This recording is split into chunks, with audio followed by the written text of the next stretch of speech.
Assalomu alaykum aziz do'stlar, kanalimizga xush kelibsiz. Kanalimizda mehmon bo'lsangiz, kanalimizga obuna bo'lishni unutmang.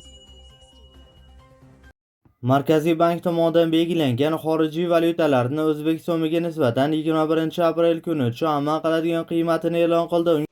Rossiyadan O'zbekistonga pul yuborish endi yanada qulay va tushunarli. Anjirpay moliyaviy ishlaringiz uchun yagona ilova. Rossiyadagi bank kartalaridan Humo, Uzcard va Visa kartalariga pul o'tkazmalari, shuningdek naqd pul yuborish xizmati ham mavjud.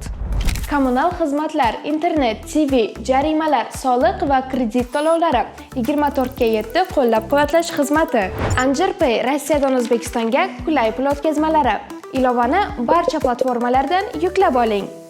Bunga ko'ra dollarning rasmiy kursi 31 so'mga pastlab, 1 AQSh dollari 12.097 so'm tashkil etdi. Bundan ko'rinadiki, 100 AQSh dollari 1.209.733 so'mga teng bo'ldi.